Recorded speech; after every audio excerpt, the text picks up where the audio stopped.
जय जगन्नाथ बंधुगण आजिर एही वीडियो को आपण मानकु स्वागत। आजिर एही वीडियोटी कर्कट राशि व्यक्ति विशेष मानक पई बहुत अधिक गुरुत्वपूर्ण अटे।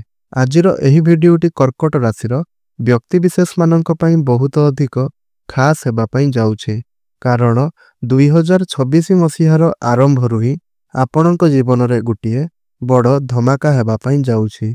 आपणकर भाग्य चमकिबाकू जाउछी, जहाँकि आपण कल्पना मध्य करि परिबे नाही। किंतु बंधुगण एहा पछरे कौन कारण रहिछि सेही विषय रे आजिर एही वीडियो रे आमे माने विस्तार रूप रे आलोचना करिबा। तेबे बंधुगण गोटे वर्ष रे 120 दिन किछि एपरि होई थाए जेउ दिन गुडी करे देवगुरु बृहस्पति बक्री होई थाती। तो आमर राशि चक्र रे जेउ 12 गोटी राशि रहिछंती, तो प्रत्येक राशिधारी मानकर जीवन रे एही 120 दिन एक विराट परिवर्तन आनिबा पई जाउअछि। तो बंधुगण आमर राशि चक्र 12 गोटी राशि मानक मध्यरु चतुर्थ भाग्यशाली राशिटी हेउछि कर्कट राशि। तो आजिर एही वीडियो रे आमे माने कर्कट राशि उपरे चर्चा करिबा। तो बंधुगण एही जेउ 120 दिन रहुछि, जेउ 120 दिन मध्यरे देवगुरु बृहस्पति बक्री हेउछंती, तेबे एही 120 दिन आपणक पई किपरि रहिबो, आपणक देवगुरु बृहस्पति केउ प्रकारर फल प्रदान करिवे, आपणकु केते मात्रा रे शुभ फल प्रदान करिवे एवं केते मात्रा रे अशुभ फल प्रदान करिवे। एही 120 दिन मध्यरे आपणक जीवन रे कोन सबु घटना गुड़िक घटिबो, केउ सबु क्षेत्र गुड़िक देवगुरु बृहस्पति आपणक पई परिवर्तन गुड़िक आनिवे। तो 11 नवेम्बर 2025 रु नेई करी 11 मार्च 2026 मध्यरे एही जेउ 120 दिनर समय जहाँकि आपणक पई बहुत अधिक गुरुत्वपूर्ण हेबा पई जाउछे। तो बंधुगण सर्वप्रथम आसंतु जानि नेबा जे बक्रीर अर्थ कौन होई थाए। बंधुगण आपण माने जानि रखिबा उचित जे जेतेबेले कौनसी शुभ ग्रह से बक्री होई थांती, सेतेबेले सही शुभ ग्रहंकर शुभत्वरे वृद्धि होई थाए। देवगुरु बृहस्पति हेउछंती सबुठारु अधिक शुभ ग्रह। देवगुरु बृहस्पति हेउछंती आशीर्वादर ग्रह। किंतु सबुठारु गुरुत्वपूर्ण कथा हेउछि जे देवगुरु बृहस्पति कुंडलीर केउ भाबरे बक्री हेउछंती एवं केउ सबु भाब उपरकु देवगुरु बृहस्पतिंकर दृष्टि रहुछि। तो सही हिसाब रे देवगुरु बृहस्पति आपनकु शुभ फल प्रदान करिथांती एवं अशुभ फल मध्य प्रदान करिथांती। तेबे बंधुगण आसंतु आमे माने विस्तार रूप रे जानिबा जे एही जेउ 120 दिन रहुछि 11 नवेम्बर 2025 रु नेई करी 11 मार्च 2026 मध्यरे आपणक जीवन रे कोन सबु परिवर्तन आसीबाकू जाउअछि। सेथि पई आपण माने मोर एही वीडियोटी को स्किप न करी शेष पर्यंत निश्चय रूप रे देखंतु एवं वीडियोटी को लाइक करी चैनलटी को सब्सक्राइब करि नियंतु। कमेंट बॉक्स रे भक्ति एवं श्रद्धार सहित जय श्री जगन्नाथ, जय मां लक्ष्मी निश्चय रूप रे लेखंतु। तेबे बंधुगण आसंतु आरंभ करिबा आजिर एही कार्यक्रम को, जहाँकि आपणकर जन्म राशि उपरे आधारित अटे। बंधुगण आपण माने केवल गुटिए कथा जानि रखिबा उचित जे एही वीडियोटी एही कार्यक्रमटी आपणकर जन्म राशि उपरे आधारित अटे, जहाकू ग्रह मानकर गोचर आधार रे ही कुहा जाई थाए।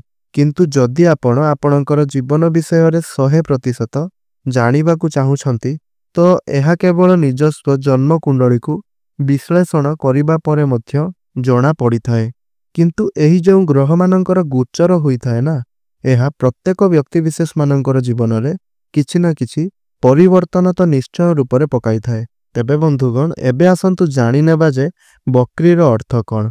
बंधुगण आपण माने तो जानिथिबे जे प्रत्येक ग्रह मानकर एक निर्दिष्ट गतिपथ रही थाए एवं सेही निर्दिष्ट गतिपथरु ही प्रत्येक ग्रह माने सूर्यंकर परिक्रमा करिथांती। किंतु जेतेबेले सूर्य एवं सेही ग्रहंक मध्यरे पृथ्वी आसी जाई थाए, तो सेही समय रे पृथ्वी आगकू चली जाई थाए एवं सेही ग्रह पछरे पड़ी जाई थांती।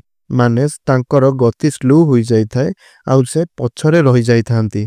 आउ एही दृश्य बा एहा एमिति ही प्रत्यमान होई थाए जेमिति कि ग्रहटी उल्टा चलन करूछंती, माने बक्री होई जाइछंती। किंतु वास्तव रे किछि एमिति होई न थाए। आउ सेही ग्रहंकर दृष्टि रे किछिटा परिवर्तन आसीथाए। आउ एहा प्रत्येक राशिर व्यक्तिविशेष मानकर जीवन को अधिक मात्रा प्रभावित करिथाए। आउ एहा फଳରେ प्रत्येक व्यक्तिविशेष मानकर जीवन रे गोटिए बड़ परिवर्तन आसीथाए। एही 120 दिन जो रहिला ताहा आपणक जीवन रे कौन सबु परिवर्तन आनिबाकु जाउछि ताहा संपर्क रे जानिबा। तबे बंधुगण देवगुरु बृहस्पति आपणकर राशि चक्रर प्रथम घरे ही बक्री हेउछंती। देवगुरु बृहस्पति जेउ भावरे से बक्री होइथांती सेही भाव सहित कार्य गुड़िकु से पूरण करिथांती। सेही भाग्य सहित सेही भाव सहित जड़ित समस्त इच्छा गुड़िकु देवगुरु बृहस्पति आपणकर पूरण करिथांती। तो कुंडलीर प्रथम भावटी होइथाय आपण निजे केउ भली अटंती ताहा आपणकर कुंडलीर प्रथम भावरु ही जणा पड़िथाय। आपणकर स्वास्थ्य आपणकर प्रकृति विचार ताहा सबु किछि आपणकर कुंडलीर प्रथम भावरु ही जणा पड़िथाय। तो जेतेबेले देवगुरु बृहस्पति आपणकर प्रथम भावरे बक्री हेबे तो सेतेबेले आपणकर जदि किछि भी स्वास्थ्यगत समस्या रहितला ताहा सबु किछि आपणकर दूर होई जिवो। आपणकर इम्यूनिटी सिस्टम स्ट्रांग हेबो। निजर स्वास्थ्य रे आपण बहुत भलो परिवर्तन देखिवा को पाइबे। एहा परे आपण निजर क्रोध निजर अग्रेशन ऊपर कंट्रोल करिवे एवं आपणकर प्रकृति रे परिवर्तन आनिबे। मैच्योरिटी लेवल आपणक मध्य रे बढ़िबो। आपणक भितरे सबु स्किल गुड़िकर इम्प्रूवमेंट हेबो। आपण निजर स्वास्थ्य प्रति जत्नशील हेबे। आपण निजे ही निजर भूल को सुधारिबे। आपणक भितरे जहाँ भी किछि खराब रहितला आपण ताहा सबु किछि निज भितरु बाहर करिदेबे। एमिति कि आपणकर सामना वाला मध्य आपणकर परिवर्तन को से अनुभव करि परिबे। जदि पूर्वरु आपण किछि भी इलीगल काम करूथिले भूल काम करूथिले तेबे सेही सबु को मध्य आपण सुधारिबा को चेष्टा करिवे। जदि आपण कोनोसी निशा द्रव्यर सेवन करूथिले तेबे सेथिरु मध्य आपण बाहरी आसीबा को चेष्टा करिवे। एहा व्यतीत देवगुरु बृहस्पतिंकर दृष्टि आपणकर पंचम भाव सप्तम भाव एवं नवम भाव उपरे रहुछि एवं पंचम भावटी होइथाय आपणकर शिक्षा क्षेत्र प्रेम जीवन एवं संतानर भाव। तेबे जेउ माने विद्यार्थी अछंती सेमानंक पई एही समय बहुत अधिक भलो रहिबो। आपणकर शिक्षा क्षेत्र रे बहुत भलो परिवर्तन आनिबे। पाठ पढ़ारे आग्रह आपणकर बढ़िबो। आपणक मध्य रे बुद्धिमता बढ़िबो ज्ञान बढ़िबो। जदि आपण किछि भी एडमिशन करिबा को चाहुतले फॉर्म फिलअप करिबा को चाहुतले एही 120 दिन मध्य रे आपण ताहा निश्चिंत रूप रे करि परिबे। जेउ माने संतान सुखर कामना करि आसुले सेमानंकु मध्य संतान सुख प्राप्ति हेबो। आउ जदि आपणकर संतान अछंती तेबे संतानक तरफरु आपणकु कौनसी एक खुशीर खबर प्राप्ति हेबो। आउ आपणकर संतानक पई समाज रे प्रशंसित हेबे। बंधुगण देवगुरु बृहस्पतिंकर दृष्टि आपणकर पंचम भावरे रहुथिबा कारणरु आपणकर प्रेम जीवन रे मध्य आपण सुधार देखिबा को पाइबे। कारण देवगुरु बृहस्पति हेउछंती आपणकर नवम भावर अधिपति। तो नवम भावर अधिपति होई करी देवगुरु बृहस्पति आपणकर कुंडलीर पंचम भावरे गोचर करूछंती। देवगुरु बृहस्पतिंकर दृष्टि आपणकर नवम भाव सहित आपणकर पंचम भाव उपरे मध्य रहुअछि। प्रेम जीवन रे मध्य आपणको आपणक भाग्यर साथ मिलिबो। जदि आपण प्रेम विवाह करिबा को चाहुतिले ताहाले आपणकर स्वास्थ्य पूरा हेबो। आपणकर प्रेम विवाहर रूप नै पारे। जदि आपणक भितरे पूर्वरु किछि भी डिस्टेंस रहितला आउ जदि आपणक भितरे मतभेद होइतला ताहाले ते सही सब किछि दूर होई जिवो। आपण दुई जनक भितरे भलो पाइबा बढ़िबो बुझाबणा मध्य बढ़िबो ताळमेळ भलो रहिबो। आपणक मध्यरे फीलिंग्स बहुत भलो रहिबो। देवगुरु बृहस्पतिंकर दृष्टि आपणकर कुंडलीर सप्तम भाव उपरे रहुछि। सप्तम भावटी होइथाय आपणकर वैवाहिक जीवनर भाव आपणकर डेली इनकम रो भाव पार्टनरशिप रो भाव।